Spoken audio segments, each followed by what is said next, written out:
Hello, everybody. Welcome to the Route to Success, where we explore the science of hope and resiliency through stories of innovation and perseverance. In this episode, I'm sitting down with Colin Garner, a leader at Wolf Line Construction. That's a mouthful, to discuss how his career in rural broadband infrastructure connects communities and fuels opportunity. I have a personal interest in this because I've lived in rural areas before and had to do work in infrastructure. So I'm excited to learn. So Colin has navigated the challenges of both construction in rural areas to advancing digital equity across the Midwest. So Colin, welcome, welcome. I have a lot to learn from you and I'm excited to hear about these changes. Yeah, thanks for having me. This will be fun. Yes. Okay. So interesting. You're in South Carolina and you work in the Midwest. So kind of like me, you work remote. So does that make it harder or easier? What are your thoughts? Yeah, our head office is in Charleston, South Carolina, and we work in rural America. We're kind of across the country. Right now, focus is around Illinois, Michigan, Ohio, but we're expanding to Arizona, and we've worked Colorado. We're licensed across the country. We've worked all over, so it means a lot of travel for me. Really important to get face to face with your clients and see the projects. They're all different, so all the utilities are a little different. Yeah, lot of time on airplanes. I imagine. I understand. All right. So before I go down a rabbit hill, let me hit you with the first question. Okay. You've built a career in construction and infrastructure. What first drew you to this field and how has your role evolved over time? Yeah. I started in mining engineering at UBC in Vancouver, Canada. Um, Mm. and when you go through that, it's really neat. They put you through like a work study program called a co-op. And so I worked in Australia, Arizona, Alberta, Canada. And after graduating, continued to travel, got to work in Idaho, Alaska. I spent nearly a couple of years in North Africa. And I always seem to find myself working on the infrastructure related to a mining project, whether it was like a port feasibility study or surveying a rail spur or building a camp or an airstrip. It was always the infrastructure around the mining project. Um, and that exposure just kind of snowballed and I enjoyed it and kind of naturally brought me into infrastructure and power lines. And now here I am building broadband in rural America.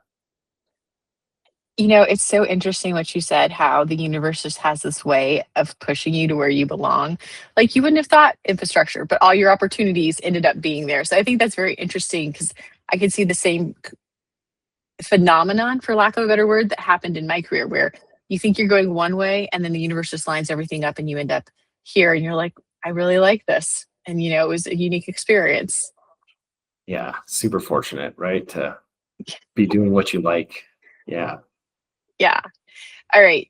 Wolfline, which I love that name, by the way, focuses on expanding broadband access in rural communities. And I will just put out there, I have lived in communities where there's literally been almost no internet. So I have a deep appreciation for this. What does that work look like on the ground? And what impact are you seeing in those areas? Yeah. Yeah, it's funny, right? Nobody really understands how the internet works. Or you see the South Park episode where they're going to California to see the giant modem. It's like, Right. um, yeah, I think on the ground it's bucket trucks and drilling rigs that are putting fiber optic cable along the existing power lines or underground in right of way. Um, Big heavy equipment, flashing lights, traffic controllers.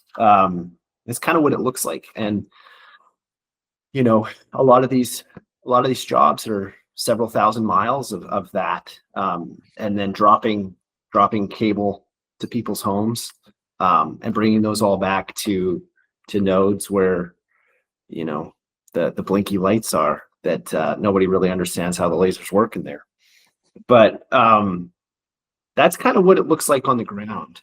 And it's really interesting when people realize what you're doing, that you're bringing internet to an area that maybe doesn't have it. And I mean, we've literally had our crews approached by folks, and here's a cake. Like, thanks so much for being here. Please, when's it going to be ready? And even in like rural South Carolina, where, you know, you're on this dirt track and there's not really much around, maybe some chicken barns. And here's a farmer super stoked that you're there. And it's kind of hard to understand, you know, like, what does he want to be able to watch YouTube while he's taking care of his chickens? But it's to, you know, implement those smart farm systems, whether it's temperature controls or feeding controls or cameras. You know, he can suddenly take his operation to like a whole other level with fiber at his farm. And so like the impact and the feeling when you're out there is really positive, really fun. I read an article probably at this point, probably like 2-3 months ago, about a woman who was integral in bringing internet, I believe it was to farms in Delaware. And I remember thinking how shocked I was that it was 2025 and they had no internet. But then as I've been traveling the country, I found it really interesting along major highways when I would lose cell phone service or Google Maps would stop. And I was like, oh my gosh. And so I think we take a lot for granted, but I think we also don't understand that there really are still places that don't have internet, or it's dial up. I'm aging myself from like when we were little. Remember when it was like, don't touch the phone, because it went through that? Yeah. And so it's really interesting. And I get how people are so excited to see your crews. And I think that's so awesome that they get what I would call like that Midwest hospitality, right? Like, here's a cake. Thank you so much. Oh yeah. I mean, you get it all across the country.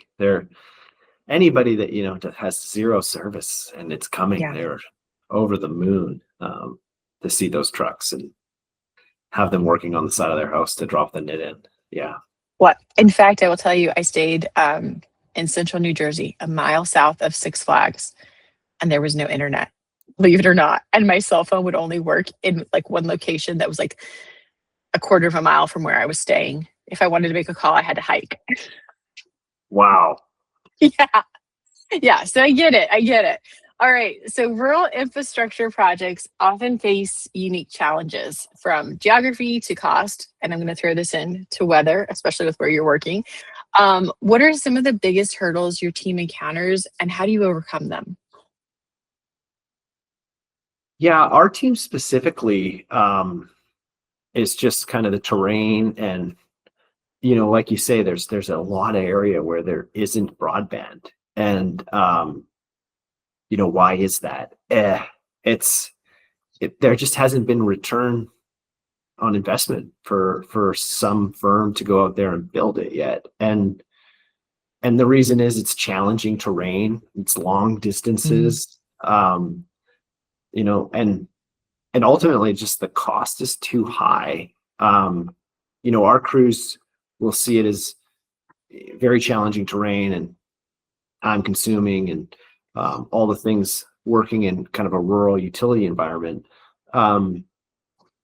And ultimately, yeah, it's difficult because it's so hard to make a return in these rural areas where these houses are miles apart. You got to string miles of fiber to get one house. So I think that's, you know, that's the big challenge.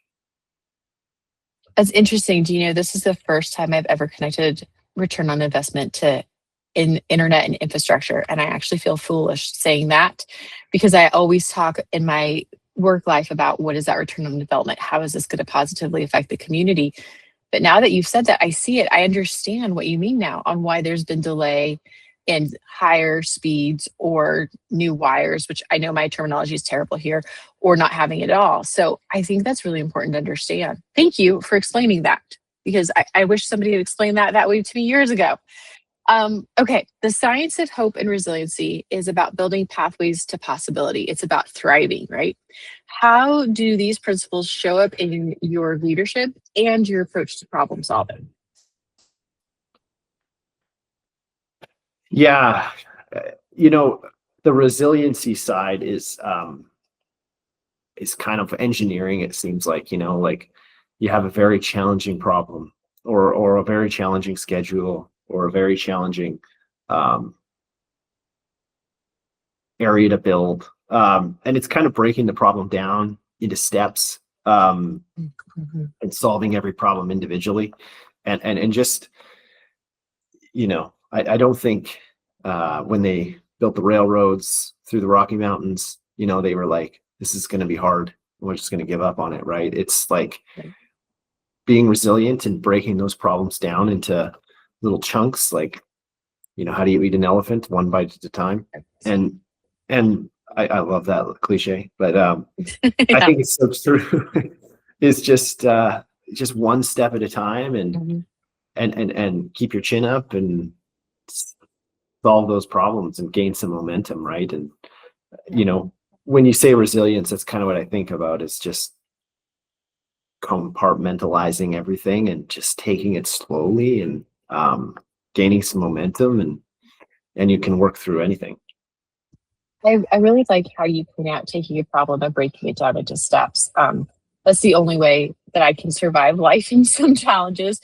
And I will tell you, there are some times where the problem is so big that my first step is literally like drink a glass of water or go for a walk. Just do something to change perspective before start breaking it down in steps. But when you look at just one step at a time, it's manageable.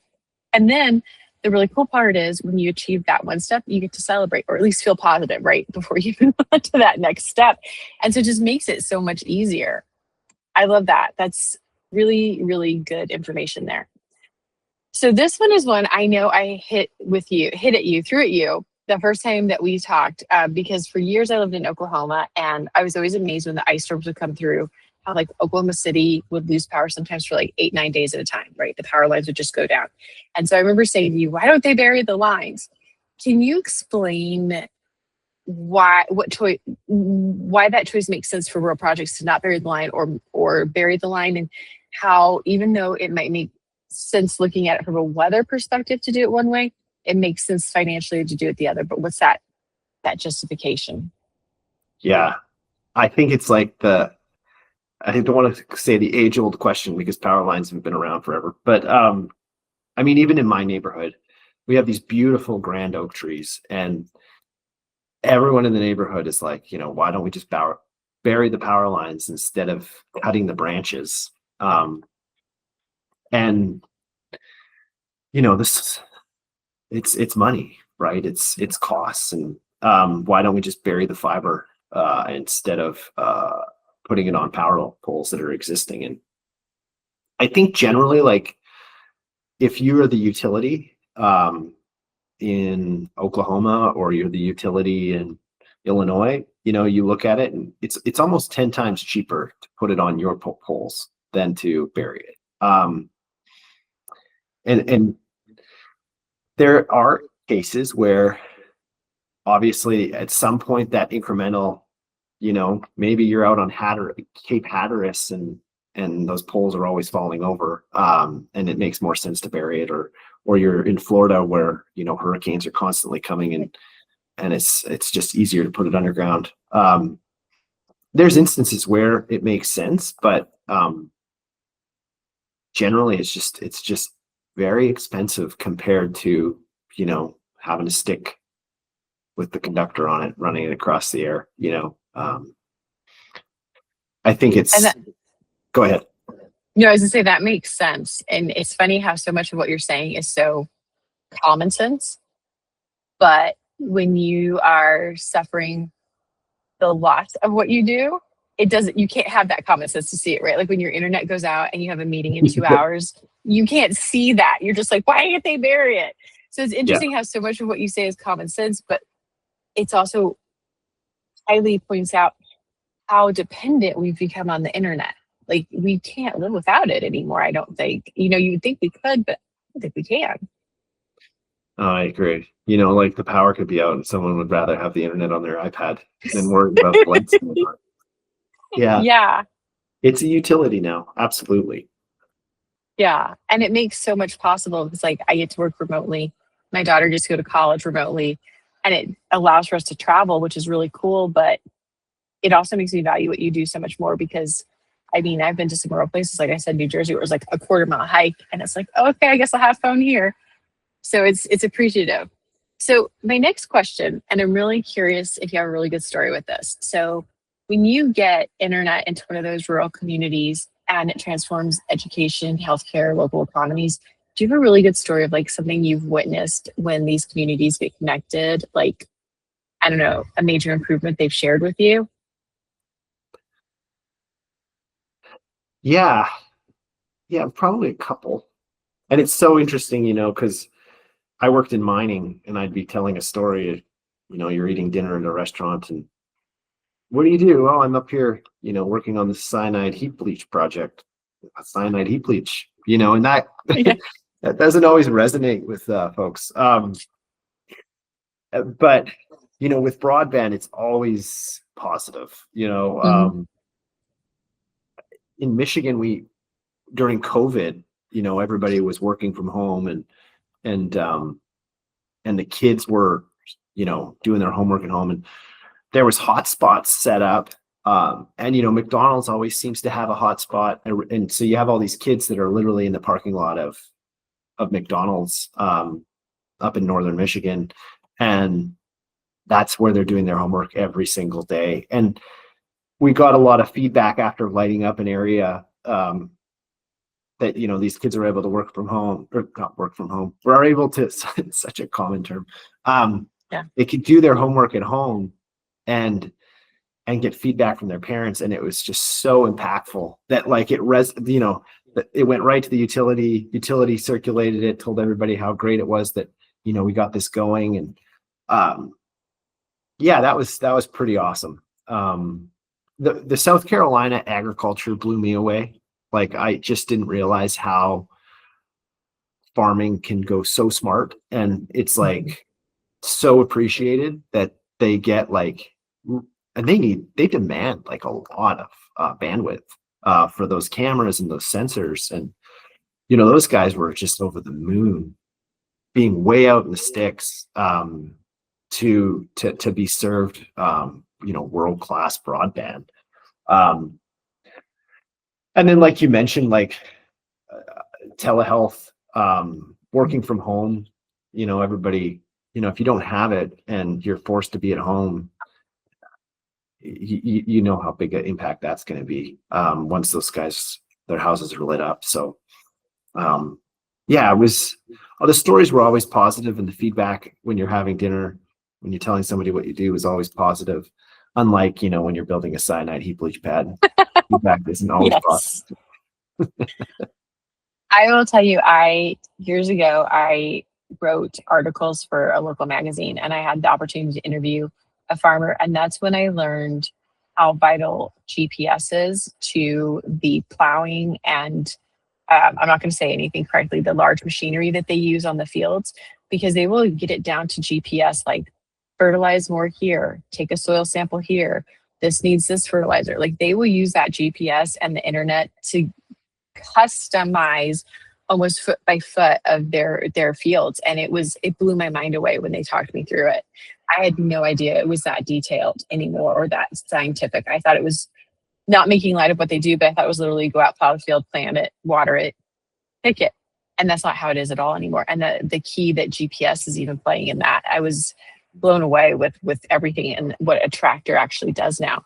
And they were saying that the tractors almost drive themselves. Blew me away. Anyhow, that was a side story. I apologize. So looking ahead, what gives you hope about the future of infrastructure and rural development in America? It's so funny. We got this like book club at work, and we're reading The Wisdom of the Bullfrog right now. And he's got this chapter. I just read it. It's like, hope is not a strategy. I don't know why it doesn't align well with your question, but it's so interesting. It does. Yeah. Yeah. But it does. It does align with this question probably because you are talking about hope, right? Like, how are you going to bring hope? Well, I think like optimistic, right? Like we're going to see all these areas lit up, and how does that work, and how do we do that? Is really planning and looking at areas that are underserved and focusing on them.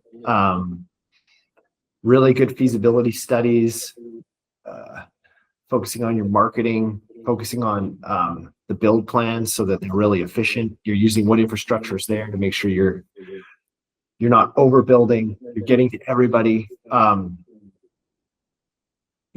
think like a national strategy, getting fiber to everywhere is a really awesome idea. The country's come a long way since Wolfline started, and it's really awesome to see like these farms and these rural areas get served that were completely like in the dark. So yeah, I'm super optimistic. I think it's snowballing and getting better, and even with Starlink and stuff, we're seeing everywhere be connected. And yeah, there's lots of progress being made, and I'm really optimistic about it all. So one day, it really will be a small world, right? Everybody will be able to talk to everybody. So back when you think of this, I want you to think about if you were looking at your 18-year-old self. What advice would you give to yourself when you were 18 about somebody who wanted to pursue this career in the field? Like, what's the best piece of advice or pieces of advice? Yeah, that's a good question. Young engineers are always such like funny people. I was one once, and yeah, I think like you said earlier, finding something you like, find that piece of engineering that you enjoy to do, whether you're a maintenance planner or maybe you enjoy infrastructure, maybe you enjoy travel and you want to find a career that moves you around. I think as you get older, you really buy into that. Like you have to enjoy what you do. And maybe I'm just fortunate to be around people that are happy and they found what they like to do. But it seems like if you find what you enjoy, you're really happy, and try and always work towards that. If there's a fork in the road, like take the option is this is what I'm passionate about. You're going to work harder and you're going to get more out of it. I think hard work leads to positive things, and you're going to work harder if you're enjoying it. That's what I'd probably tell an 18-year-old. I like that advice. I think that was really good advice. Find what you're passionate about and pursue that. Because I can tell you that's not what I was told. It was find something that will make a good career. And so what I went to college for, if I had actually done that, I would not be happy like I am today, because you're so right. When you find what you love, you're willing to put in 20 hours a day. You're willing to work on the weekends. You're willing to go that extra mile. But it never really feels like you're working. It doesn't drain you. And you're right. When you work with people that are happy, it's so much easier because a bad day is never that bad. It's a bump in the road, right? It's a challenge. Somebody's got your back. And I think that's really key what you said, because we don't think that way when we're 18, do we? We just are like, next chapter, get through college. Mm-hmm. Absolutely. Yeah. But it was fun.